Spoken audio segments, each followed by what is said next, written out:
IMF کے مطالبے پر چھوٹے تاجروں کو ٹیکس نیٹ میں لانے کے لیے رجسٹریشن کا آغاز 1 اپریل سے ہوگا، جس میں ابتدائی طور پر کراچی، لاہور، اسلام آباد اور پشاور سمیت 6 بڑے شہروں کے پرچون فروشوں کو رجسٹرڈ کیا جائے گا۔ تاجر دوست اسکیم کے تحت پرچون فروش سے 1 جولائی 2024 سے ٹیکس وصولی شروع ہوگی، مگر پرچون مالکان کو ٹیکس نیٹ میں لانے پر تاجروں کے تحفظات ہیں۔ اس پر بات کرنے کے لیے آل کراچی تاجر اتحاد کے صدر ہیں عتیق میر صاحب، وہ اس وقت ہمیں جوائن کر چکے ہیں۔ بالکل، عتیق میر صاحب سے بات کرتے ہیں اس صورتحال پر کہ میر صاحب یہ معاملات جو ہیں وہ اس کا آغاز ہو گیا ہے۔ میر صاحب یہ بتائیے گا کہ یہ چھوٹے تاجروں کے لیے فکس ٹیکس طرح کا ہے دکانوں کے حساب سے، تو اس سے دکانداروں کے اندر بے چینی ہے دیکھنے میں آ رہی، حالانکہ یہ بڑا پرانا سا معاملہ چل رہا تھا، تو اب معاملات آپ کے ساتھ سیٹل ہو رہے ہیں کہ واقعی اب ٹیکس بھی دیا جائے گا اور وہ فکس ٹیکس بھی منظور ہو رہا ہے تاجروں کی جانب سے؟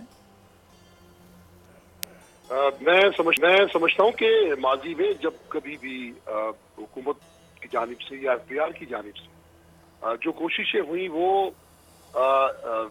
یا تو زیادہ سے زیادہ نیٹ میں ممبرز بڑھ جائیں، یعنی اس کو وسیع کیا جائے، فائلرز کی تعداد کو بڑھایا جائے، اور دوسرا یہ کہ سیلز ٹیکس میں زیادہ سے زیادہ لوگ آ جائیں، اور تیسرا یہ کہ انٹیگریشن ہو جائے ہر دکانوں کے اوپر، لوگ مشینیں لگا لیں، اور یہ جو کوششیں ہوتی رہیں، اور دوسرا دستاویزی نظام معیشت جو ہے، یہ تمام تر کوششیں میں گزشتہ 20 سال سے دیکھتا ہوں۔ صحیح۔ لیکن چونکہ اس کے لیے نہ تو مقامی تجارتی حالات موافق رہے، نہ ہی پالیسی کو ایسی آئی جو مقامی معیشت کے مطابق پیش کی جاتی۔ تو اب میر صاحب ابھی آپ لوگوں کے تحفظات کیا ہیں؟ ویسے تو ظاہر ہے بڑا خوش آئند ہے کہ رجسٹرڈ ہوں گے، گرے مارکیٹ کا خاتمہ ہوگا اور ظاہر ہے چیزیں جو ہیں وہ لیگلی پراپرلی چلیں گی، ابھی کیا تحفظات ہیں آپ لوگوں کے؟ دیکھیں، تحفظات یہ ہیں کہ انکم ٹیکس میں تو لوگ فائلر بن رہے ہیں اور اس کی کوشش بھی ہونی چاہیے، جو کہ پہلا مرحلہ ہے۔ اس کے بعد کی کوششیں کہ آپ انٹیگریشن کریں، اس کو سیلز ٹیکس میں لائیں، یا اس سے دستاویزی نظام کے لیے اس کو، لیکن ڈائریکٹلی وہ تمام تر چیزیں میں دیکھ رہا ہوں کہ ایک ساتھ پیش کی جا رہی ہیں جو قطعی طور پر اسٹیک ہولڈرز کی سمجھ سے بالا تر ہے۔ اب یہ ہم میڈیا پہ سن رہے ہیں کہ یہ ایک نیا ٹیکس سسٹم لایا گیا ہے، لیکن اب تک ہمیں اس کے خط و خال کے بارے میں معلوم نہیں ہے، اس کے سیاق و سباق کے بارے میں کچھ علم نہیں ہے۔